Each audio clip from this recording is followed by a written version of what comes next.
Bismillahirrahmanirrahim. Assalamualaikum warahmatullahi wabarakatuh. Alhamdulillah wa syukurillah wa la hawla wa la quwwata illa billah. Wassalatu wassalamu ala sayyidina Muhammadin ibn Abdillah wa ala alihi wa ashabihi wa mawala amma ba'du. Subhanaka la ilma lana illa ma 'allamtana innaka antal alimul hakim. Maha suci Allah yang sebenarnya Allah lah sumber daripada segala ilmu. Tanpa Allah memberikan kita ilmu, maka kita tidak akan menjadi siapa-siapa. Baik Bapak Ibu sekalian yang dirahmati Allah Subhanahu wa taala, kembali kita mengkaji. Jadi dari sekian minggu kita belajar tentang konon kita dulu mau membahas tentang tasawuf. Jadi baru sekarang kita baru mulai masuk ke dalam definisi tasawuf. Sebenarnya kemarin itu kita membahas tentang lebih kepada peta agama Islam secara besar, supaya kita tahu di mana kedudukan tasawuf dalam kaidah-kaidah ilmu Islam. Saya hanya sekedar mereview yang kemarin, bahwa dalam tasawuf itu ada beberapa pengertian sebagai fundamental yang harus kita pahami. Pertama adalah tentunya pengertian bahasa, mengingatkan kembali kepada yang kebetulan belum hadir kemarin. Dari sisi bahasa, para ulama ada yang menafsirkan bahwa tasawuf itu adalah amaliyah, ya, namanya tasawuf. Orangnya namanya sufi. Jadi sebenarnya yang pertama kali muncul itu kalimatnya bukan tasawuf. Jadi yang pertama kali muncul bahasanya itu bukan tasawuf, tapi sufi. Kemudian dari situ muncullah kata kerjanya tasawwuf, ya tasawwuf. Ya, dan disiplin ilmunya bernama tasawuf. Jadi sekarang yang mau kita bahas adalah arti bahasa sufi. Itu berasal dari mana? Yang pertama kali adalah suf. Ini mereview kembali. Suf itu artinya adalah wol atau kain yang terbuat dari bulu domba. Kenapa dikatakan demikian? Karena para sufi itu diibaratkan memiliki kekuatan mental sekuat kain wol ketika dibentangkan di bawah terik matahari sekalipun. Jadi memiliki kekuatan yang luar biasa. Kemudian pada saat itu pun, bahwa yang namanya, jadi mohon maaf, yang namanya kain wol itu sebenarnya pada saat itu bentuknya kasar. Itu merupakan kain yang boleh dibilang paling murah pada saat itu. Karena pada saat itu orang-orang Arab kalau ingin berdandan bagus, mereka itu mengimpor bahan pakaian dari Cina, dari Persia ataupun dari Romawi. Karena mereka sudah mengenal terlebih dahulu teknologi tenun. Sementara orang-orang Arab pada saat itu hanya bisa memintal benang dari bulu domba, kemudian dirajut menjadi kain.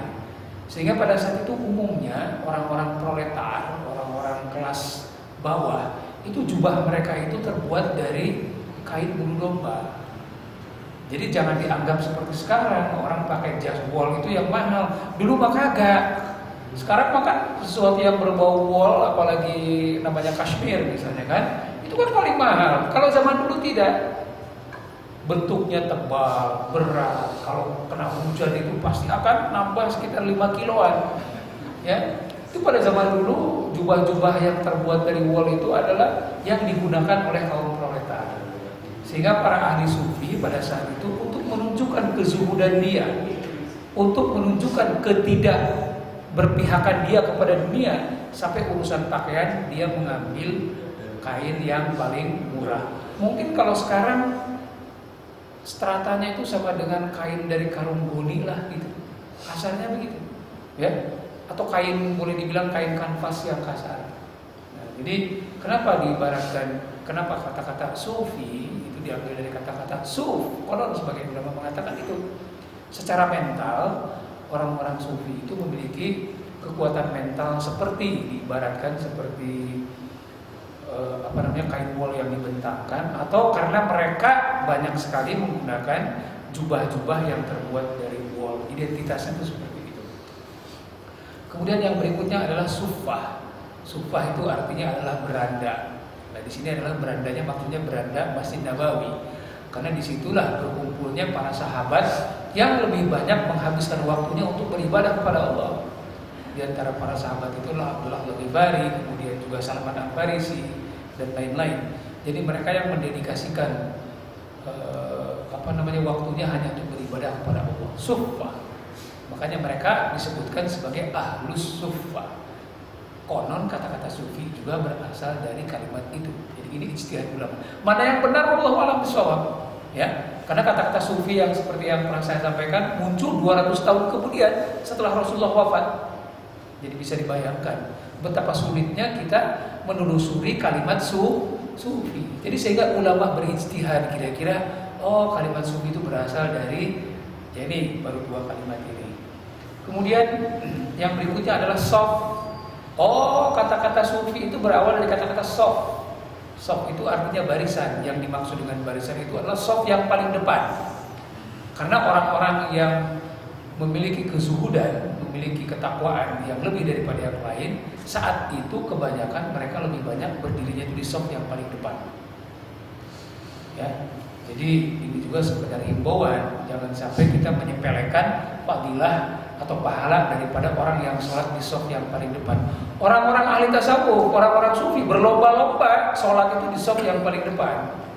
Jadi pada zaman Rasul, orang-orang yang memiliki predikat sebagai sahabat, yang memiliki ketakwaan yang lebih daripada yang lain, mereka tuh memenuhi soft yang paling depan. Sehingga itulah penafsiran yang lain bahwa sufi itu dari kata-kata soft. Kemudian yang berikutnya adalah sifat, yaitu sifat. Karena apa? Orang-orang sufi itu selalu mengedepankan sifat-sifat yang terpuji yang diambil daripada sifat-sifat Allah yang baik. Gitu ya. Seperti Rahman, Rahim, Ghafur dan lain sebagainya.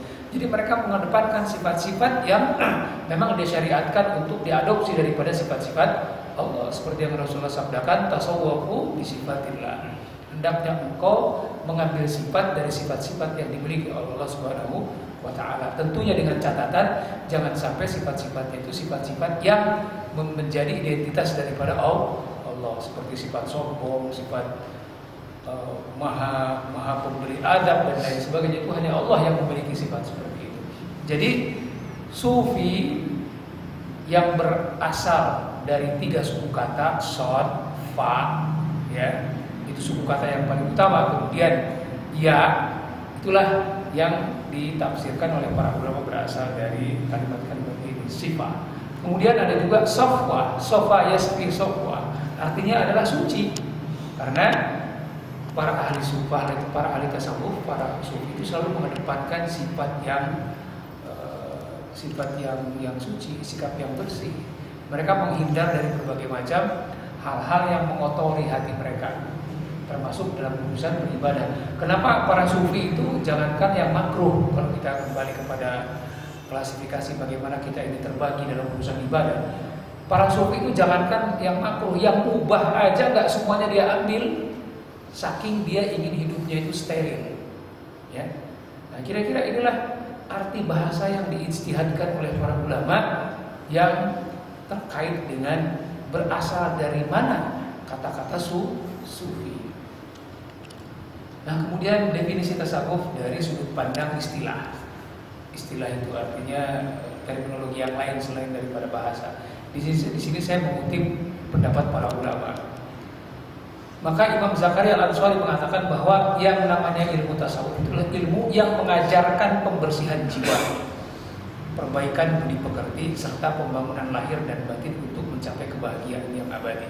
Jadi Imam Zakaria Al-Ansari mengatakan bahwa ilmu tasawuf intinya adalah ilmu untuk membersihkan jiwa, untuk mensucikan jiwa, agar kita ini memiliki orang-orang yang berakhlakul karimah. Dan dari akhlak yang karimah itulah kita bisa mendapatkan kebahagiaan yang sebenarnya. Itu adalah Zakaria Al-Ansari. Kemudian Imam Al-Junaidi mengatakan bahwa ilmu tasawuf itulah ilmu tentang akhlak mulia dan meninggalkan akhlak tercela. Jadi istilah-istilah ini tidak ada yang salah, semuanya benar. Hanya para ulama mengambil dari satu dimensi, maka dia berkesimpulan. Ada yang melihat dari sudut pandang tahdibul akhlak, ada yang melihat dari sudut pandang menghindari sifat-sifat yang tercela, ada yang melihat dari sudut pandang pembersihan jiwa dan lain sebagainya. Kemudian Imam Ahmad Zarruq mengatakan bahwa ilmu tasawuf adalah ilmu untuk memperbaiki hati dan memfokuskan hanya kepada Allah semata. Jadi mungkin dia melihat banyak sekali para ahli sufi yang berawal dari kehidupan yang kelam, sehingga mereka masuk ke dalam dunia tasawuf, baru masuk ke dalam manhaj tasawuf, karena memang dia merasa memiliki hati yang sudah kotor. Hanya dengan tasawuflah orang-orang dapat membersihkan kembali hatinya. Kemudian Abu Hasan As-Sadali ini adalah sebagai pendiri tarekat Sadaliyah, ya, bahwa yang namanya tasawuf itu adalah ilmu untuk melatih jiwa agar tekun beribadah dan mengembalikannya kepada hukum-hukum ketuhanan. Jadi kita ini banyak sekali dalam urusan ibadah itu fluktuatif. Kadang-kadang rajin, kadang-kadang malas, kadang-kadang naik sekali, kadang-kadang turun. Maka ilmu tasawuf itu adalah ilmu yang mengajarkan bagaimana secara konstan kita ini memiliki dorongan ibadah yang selalu kuat. Jadi kalau kita ini beribadah kadang-kadang rajin, kadang-kadang turun, itu harus diperbaiki. Kita biasanya rajin beribadah kalau misalnya mendapatkan dua hal. Kalau kena musibah, baru rajin ke masjid, atau sebaliknya kita mendapatkan berkah. Kalau lagi mendapatkan rezeki, kita tuh rajin ibadah, rajin sedekah. Biasanya orang yang lagi banyak rezeki, ibadahnya itu bukan ibadah amaliyah sholat, bukan amaliyah tahajud, bukan amaliyah duha. Jadi beda. Kalau orang yang ketimpa musibah, amaliyah ibadah yang dibanyakin itu amaliyah ibadah yang gratisan, sholat, tahajud, dzikir, ya kan? Yang nggak keluarin modal. Tapi sebaliknya, kalau misalnya kita ini mendapatkan berkah berupa uang, ibadah-ibadah itu kadang-kadang malas. Sholat yang wajib aja, duha ya kan udah dapat rezeki, udah dikabulkan sama Allah, kenapa harus duha lagi? Tahajud apalagi, ngapain bangun malam-malam? Ya sekarang sudah tinggal membuktikan saja ketaatan kita kepada Allah. Setelah doa dikabulkan, kita sedekah. Nah, tasawuf itu untuk membuat orang baik dalam kondisi mendapatkan berkah maupun dalam mendapatkan musibah, dia tetap konsisten dengan ibadah mahdoh maupun ibadah sedekah. Jadi mau susah, mau kebelangsak, mau lagi banyak rezeki, sholatnya tetap kokel, sunahnya nggak ketinggalan. Jangan gara-gara sibuk, tendernya oke di ACC, proyek udah mulai jalan, duhanya tinggal. Tahajudnya apalagi karena pulang malam kan. Ini lagi gali pondasi misalnya kan, pembangunan sudah mulai jalan. Padahal dulu itu buah tahajud, itu buah duha. Ketika proyeknya belum dapat, tendernya belum dapat, tahajudnya nggak pernah tinggal, duhanya nggak pernah tinggal. Ketika proyeknya sudah dapat, ada 1001 alasan kenapa nggak tahajud lagi, kenapa nggak duha lagi. Tapi masih mendingan, keuntungannya itu masih dipakai untuk sodako. Maka tasawuf itu memperbaiki pola-pola ibadah seperti itu. Jadi jangan sampai ibadah kita itu fluktuatif. Kalau lagi banyak rezeki, ibadahnya cuma ngomong doang. Kalau lagi keblangsak, baru sholat, baru dzikir, baru puasa, gitu. Nah ini.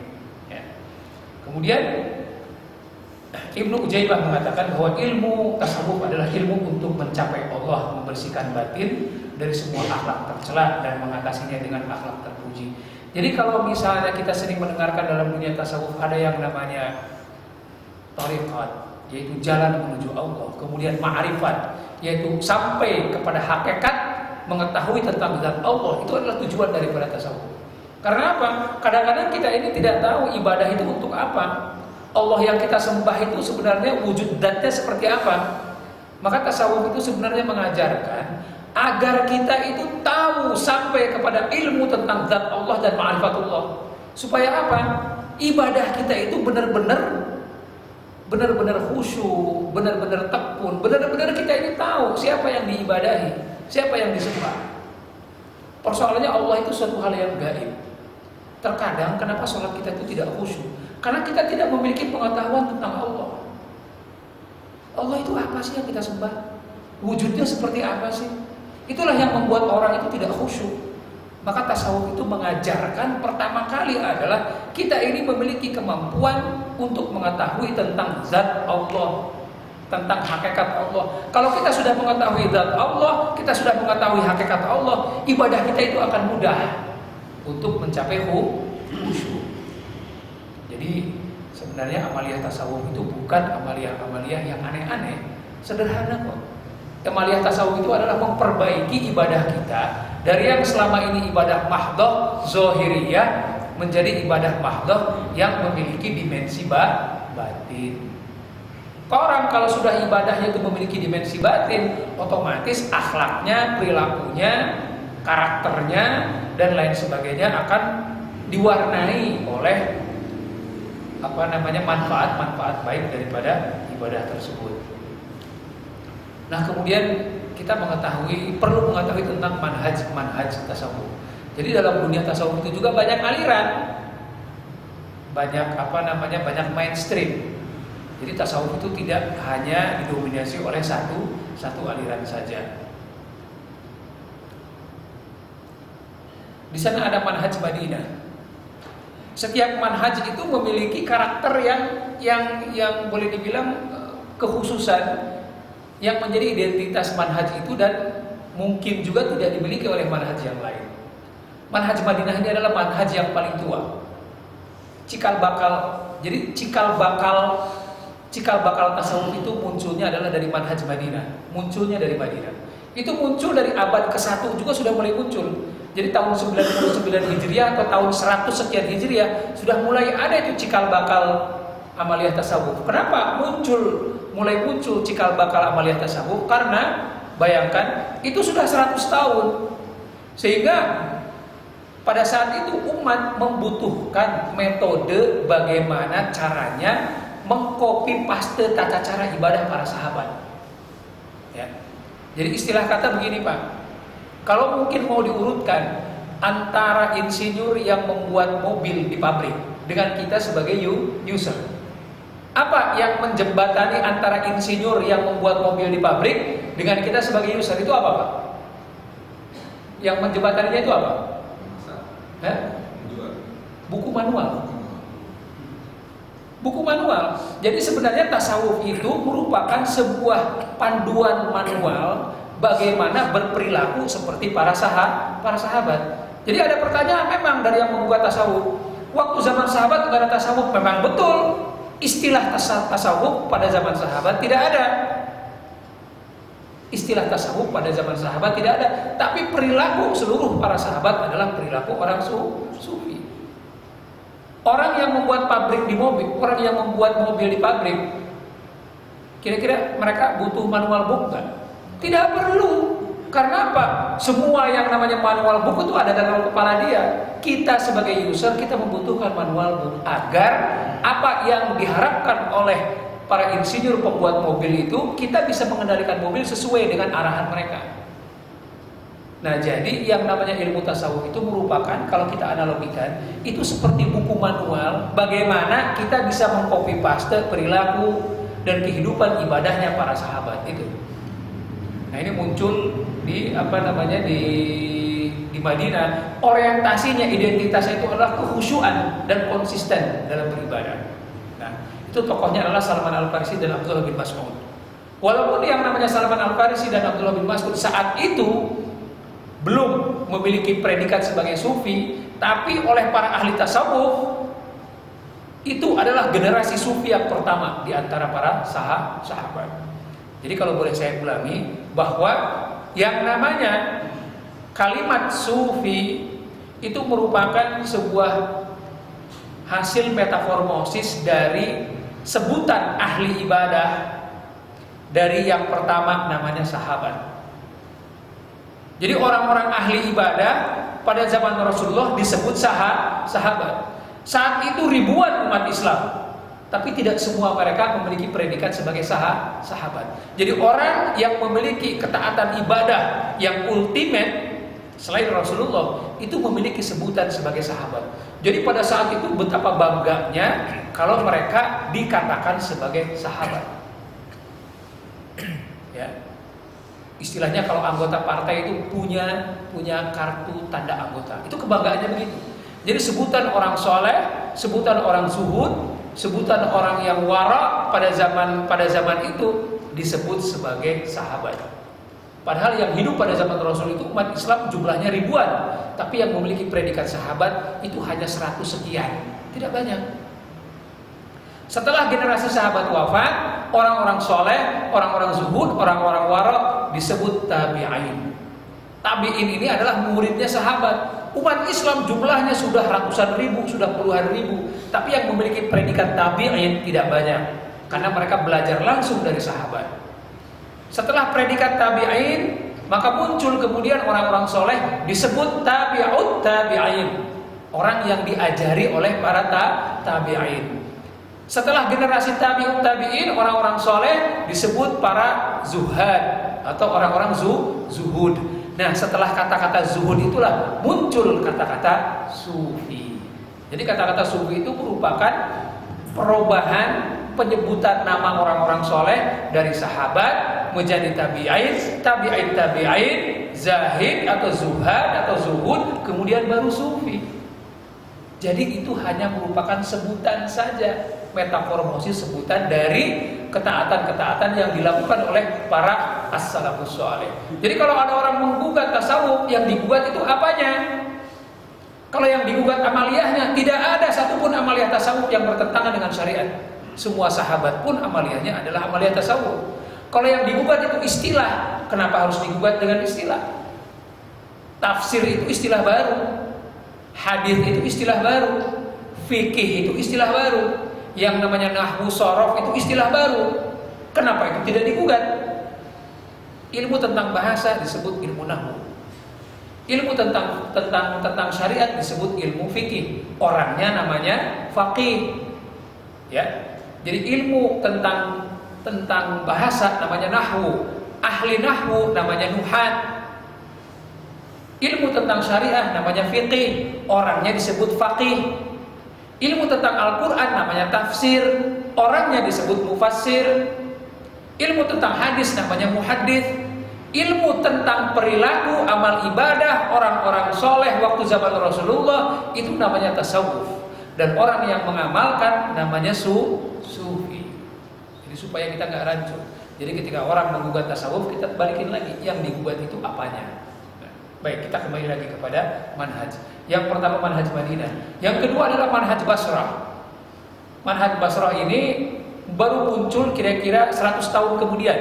Jadi cikal bakal manhaj Madinah ini belum dikenal kalimat sufi.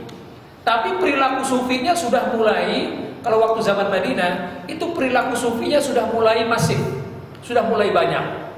Cuman saat itu istilah sufi belum banyak dikenal luas. Istilah sufi baru muncul pada abad kedua Hijriah. Itu baru munculnya itu bukan di Madinah justru, tapi di Basrah. Tokohnya adalah Hasan al-Basri. Jadi kalau kita mendengarkan nama Hasan al-Basri, dia adalah tokoh sufi generasi abad kedua. Kenapa dikatakan al-Basri? Karena dia lahir dan tinggal di Basrah. Hasan al-Basri ini hidup satu periode dengan sufi wanita yang namanya Rabi'ah al-Adawiyah. Sampai sekarang tidak ada sufi wanita yang mengalahkan kedudukan beliau. Rabi'ah al-Adawiyah itu tadinya adalah murid daripada Hasan al-Basri. Tapi ketaatan, kezuhudan, waraknya Rabi'ah al-Adawiyah ketika dia melampaui gurunya, sampai Hasan al-Basri mengklaim saya justru yang menjadi muridnya Rabi'ah al-Adawiyah. Padahal dari sisi usia itu jauh. Jadi ketika Rabi'ah al-Adawiyah menjadi muridnya Hasan al-Basri, Hasan al-Basri umurnya sudah hampir 70 tahun. Rabi'ah itu baru belasan tahun menjelang 20 tahun.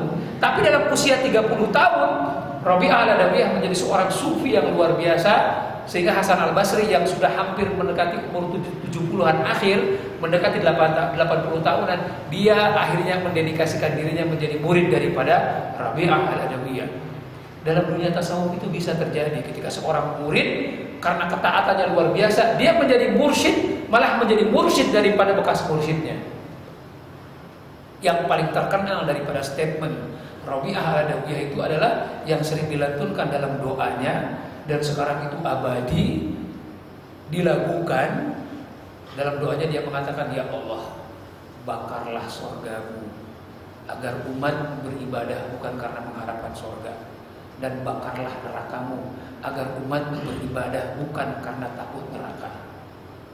Jadi yang namanya Rabi'ah al-Adawiyah itu dikenal sebagai sufi yang mentradisikan beribadah kepada Allah karena cinta.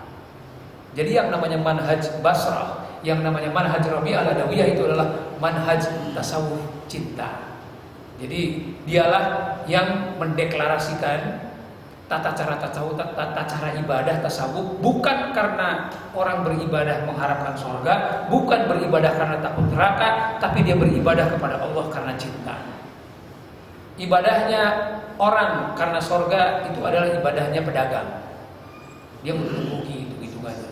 Orang yang beribadah karena takut neraka itu ibadahnya seorang hamba sahaya, ya, seorang budak yang mau mengerjakan sesuatu karena takut dicambuk oleh tuannya. Nah, maka ibadah yang paling ultimate kedudukannya, ibadah yang paling mulia nilainya adalah ibadah karena cinta. Allah punya surga, nggak peduli. Allah punya neraka, nggak peduli. Allah mau memasukkan kita kemana-mana, nggak peduli. Yang penting saya beribadah karena cinta kepada Allah, karena pertanggungjawaban kita sebagai makhluk kepada Allah. Itu adalah nama-namanya tasawuf yang digagas oleh sufi perempuan yang namanya Rabi'ah al-Adawiyah. Sehingga gagasan itulah yang membuat Hasan al-Basri sampai tunduk kepada beliau, yang tadinya dia itu menjadi murid sehingga berbalik dia menjadi guru. Sehingga Hasan al-Basri itu merasa malu. Aku belum sampai kepada ibadah yang engkau lakukan, wahai Rabi'ah. Engkau mampu beribadah kepada Allah karena cinta. Aku ini belum sampai ke situ. Aku masih beribadah kepada Allah karena surga. Aku masih beribadah kepada Allah karena takut neraka. Tapi engkau bisa sampai kepada kedudukan ibadah karena cinta. Aku belum sampai ke situ. Untuk itu aku mengambil sikap sebagai murid di depan kamu. Seperti itu, Pak. Nah, sekarang mari kita tanya kepada diri sendiri, selama ini kita ibadah karena apa? Baik, kita kembali lagi, itu manhaj Basrah. Kemudian ada manhaj Kufah. Basrah dengan Kufah itu sama-sama letaknya di Irak sekarang, ya. Nah, kenapa Irak itu menjadi sebuah, boleh dibilang menjadi tempat di mana berkembang ilmu-ilmu baru dalam Islam, ya?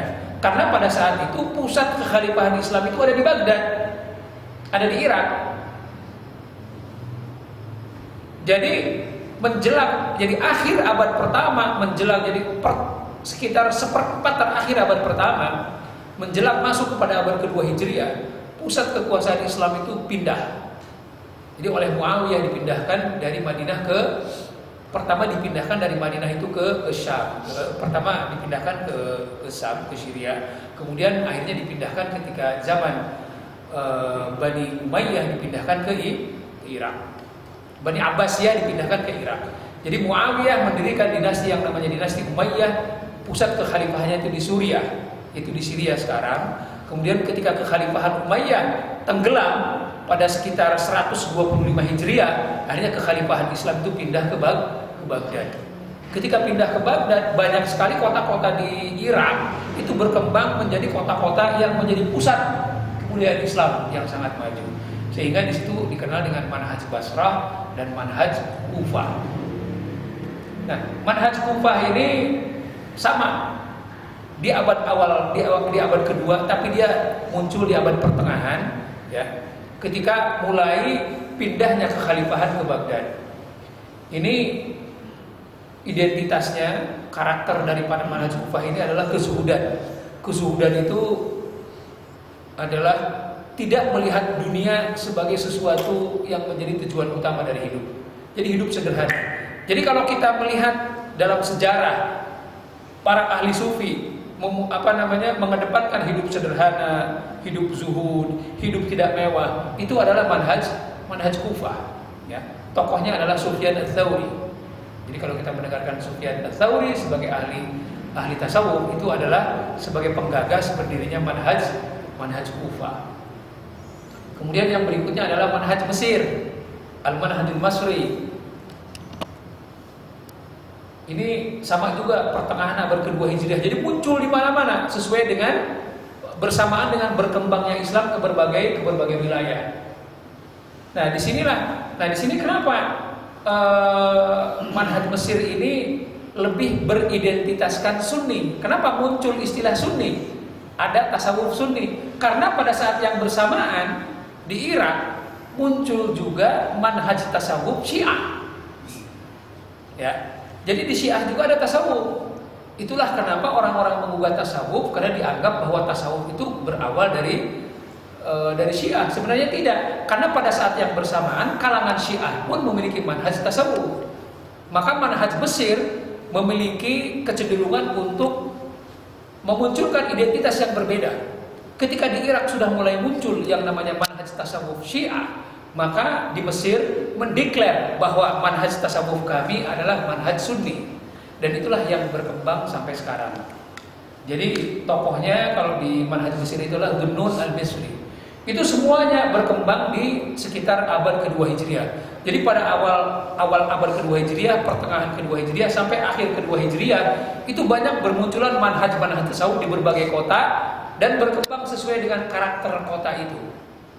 Maka dalam kajian fikih kita, yang kita kaji setiap Rabu malam Kamis, biasanya kalau sudah membicarakan penafsiran bahasa Arab yang berbeda, ya, itu biasanya adalah bahasa Arab yang berkembang di Basrah dengan di Kufah.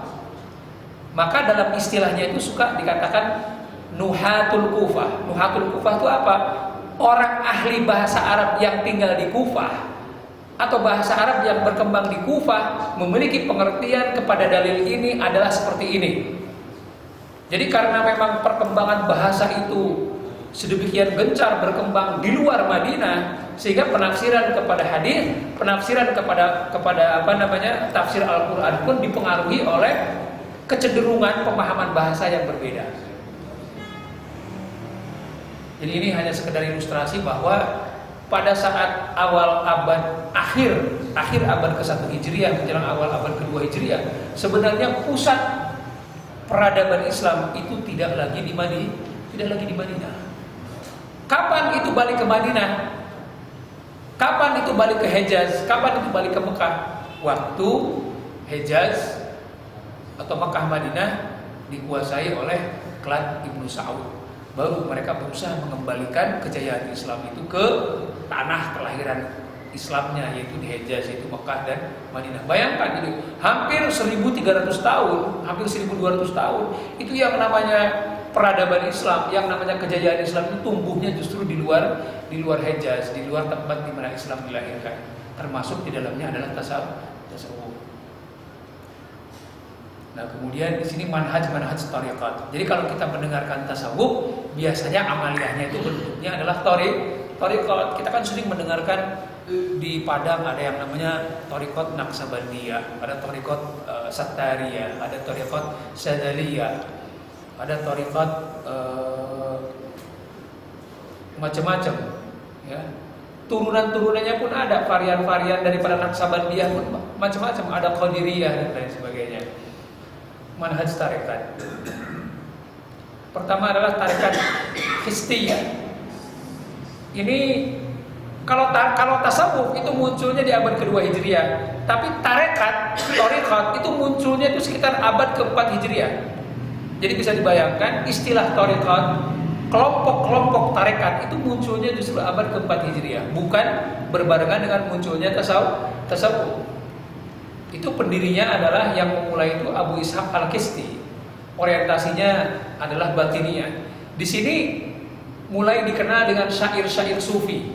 Jadi syair-syair sufi baru mulai bermunculan. Kemudian syair-syair itu menjadi mewarnai lafal-lafal dzikir yang mereka lakukan. Jadi setiap manhaj thariqat itu memiliki lafal-lafal dzikir yang berbeda karena mereka memiliki syair-syair yang berlainan sesuai dengan karakter mereka. Nah, jadi tarekat Khistiyah dia mulai memunculkan banyak syair-syair dan musik pun dikenal di sini. Jadi kalau kita lihat di Turki ada tarekat yang boleh dibilang sekarang itu adalah tarekat Rumi, Jalaluddin Rumi. Jadi Jalaluddin Rumi itu sebenarnya cikal bakal tarekatnya Jalaluddin Rumi itu adalah tarekat Khistiyah. Jadi kalau kita lihat sekarang kan yang Bapak tahu yang topinya mengkerucut, kemudian dia kayak pakai rok berputar-putar terus sampai kayak apa namanya kayak orang kesurupan sambil berzikir. Nah itulah cikal bakal tarekat pertama. Jadi sudah mulai banyak masuk unsur musik, unsur zikir, syair dan lain sebagainya. Itu adalah tarekat Hizbiyah. Kemudian ada lagi tarekat yang namanya Suhrawirdiyah. Ya. Itu mulai muncul 1 abad kemudian, abad ke-5 Hijriah. Yang mendirikan, bukan yang mendirikan, yang menggagas pertama kali tarekat ini adalah Ziauddin Jahib As-Suhrawirdi. Yang orientasinya adalah zuhud dan zikir. Kalau yang pertama orientasinya itu adalah orientasi batin yang muncul lewat syair-syair dan musik. Jadi syair dan musiknya itu untuk menghipnotis batin. Jadi kalau kita lihat tarian Jalaluddin Rumi itu sebenarnya adalah metode bagaimana mereka menghipnotis diri sendiri dengan syair-syair dan musik. Karakternya itu. Tapi kalau tarekat Suhrawirdiyah tidak. Dia lebih kepada zuhud dan zikir tanpa musik. Nah, kemudian kita kenal dengan tarekat Qadiriyah. Pendirinya adalah Syekh Abdul Qadir Al-Jailani. Itu muncul 1 abad kemudian, abad ke-6. Orientasinya adalah pembersihan jiwa melalui zikir. Nah, itulah kenapa kalangan Nahdiyin kalau tahlilan itu kan mereka suka mengirimkan Al-Fatihah.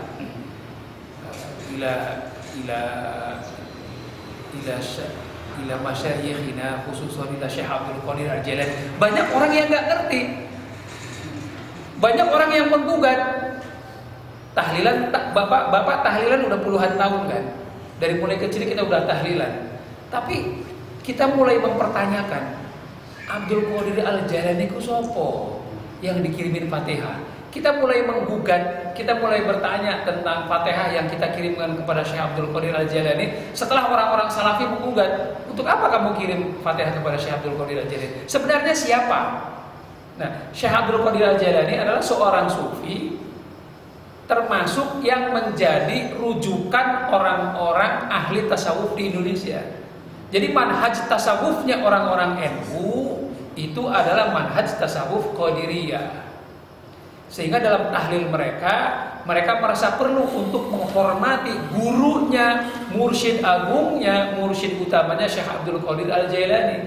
Jadi ketika mereka mengirimkan surat Al-Fatihah kepada Syekh Abdul Qadir Al-Jailani, kita harus tahu bahwa yang namanya amaliyah tahlilan, ya, ini sekedar saya garis bawahi, yang namanya amaliyah tahlilan itu adalah boleh dibilang amaliyah intisari amaliyah. Jadi summary amaliyah tasawuf yang dilakukan dalam tarekat Qadiriyah. Jadi kalau Bapak datang ke yang namanya Jagat Arash, tarekat Qadiriyah yang diamalkan di sana itu panjang sekali.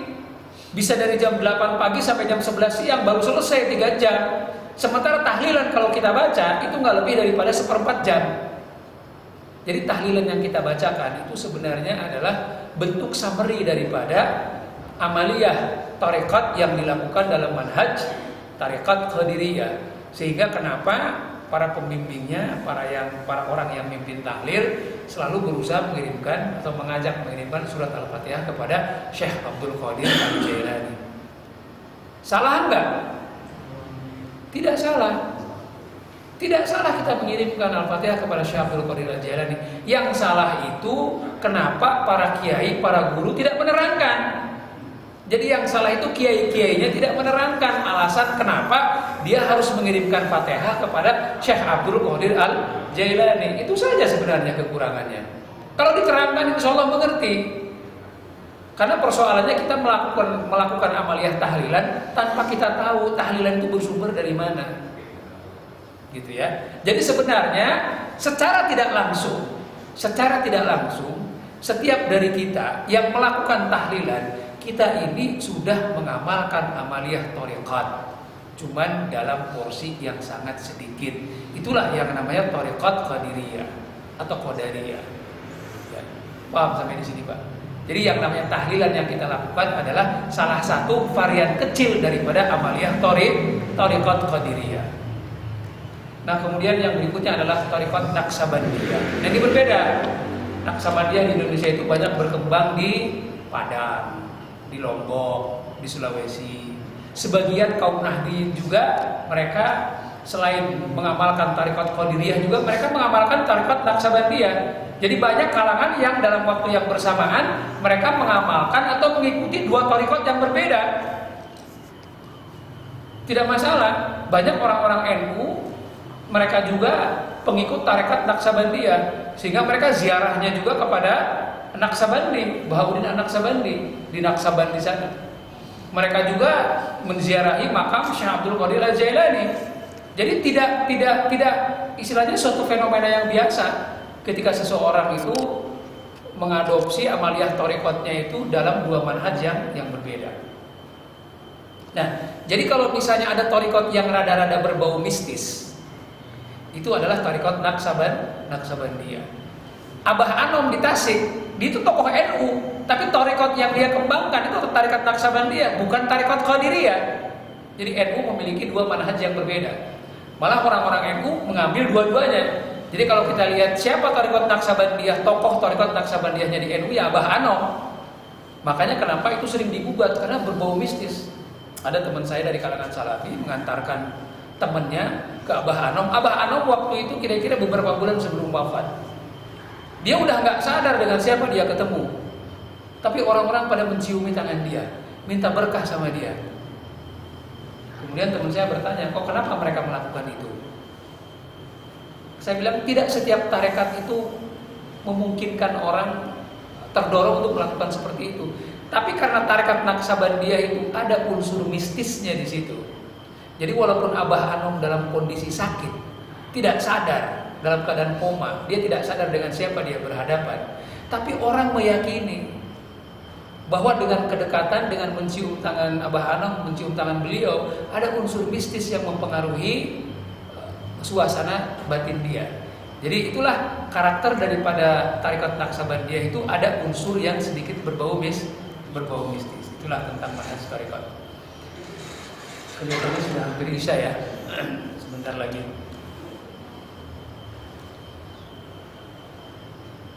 Ini ajaran praktik tasawuf. Baru kita melangkah tentang yang dipraktekkan dalam tasawuf itu apa sih? Itu kan yang jadi pertanyaan. Kita ngomongin dari kemarin istilah tasawuf. Yang dipraktekkan itu apa dalam tasawuf? Yang diajarin itu apa? Yang menjadi titik permasalahan kajian tasawuf itu apa? Pertama adalah suhbah. Suhbah itu pergaulan, membentuk lingkungan. Jadi thariqat itu adalah untuk membentuk suhbah. Kalau dalam bahasa Turki namanya sohbet.